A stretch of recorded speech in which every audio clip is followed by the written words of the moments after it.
this video, I'm doing just a basic maintenance video. It's getting really cold out here in Indiana, so I am in the family shop, but I got the passenger side wheel off and I'm doing the Serpentine Belt. So here is the part number, and I'm doing this belt here.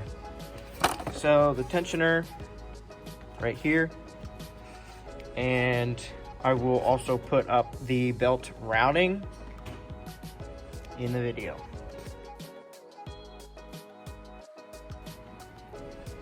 So I got a 17-inch box wrench.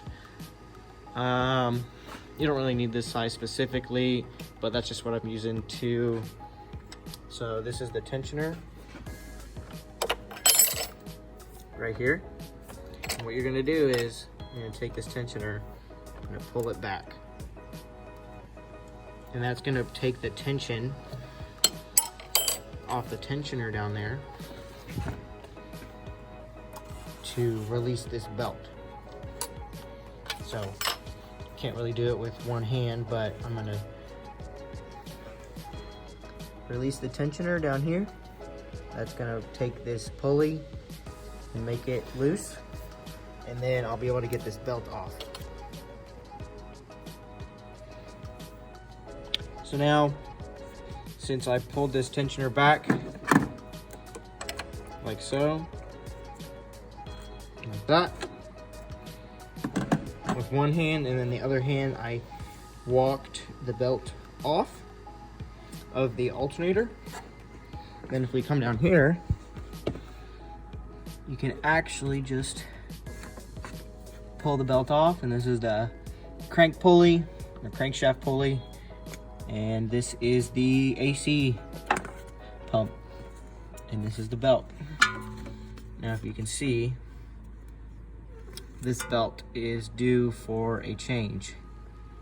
It could have lasted, you know, plenty longer, but just for security, I'm gonna change it because I haven't changed it in this car before. And once you start getting these cracks in the belt, it's time to start planning ahead when you're gonna change it. Obviously, it wouldn't have failed on me because this part is still good, but it's a good time to change it. So for the new belt, I started putting it on, lining it up with the crank pulley and the AC, and then making sure it's lined up, all the ribs have good contact. And then what we're gonna do is we're going to pull on, and you can lock this in place with a pin, so you can pull the tensioner back and lock it in place. But I'm gonna pull it back and then slide this belt over the alternator pulley.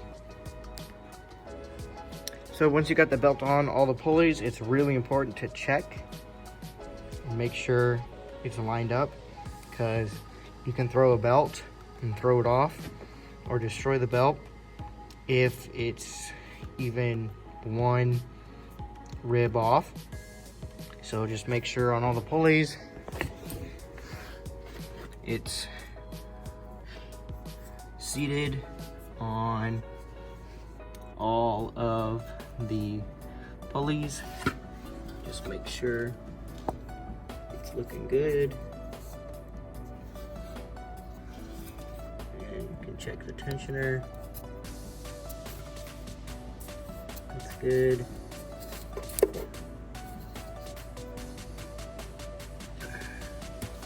And then it's a good thing to start the vehicle and let it run for a second to make sure that the belt isn't going to fly off or going down the road. So start the vehicle, make sure everything is running properly, and then you're good to go. So that's how to change the serpentine belt on a Mark V GTI with the FSI engine.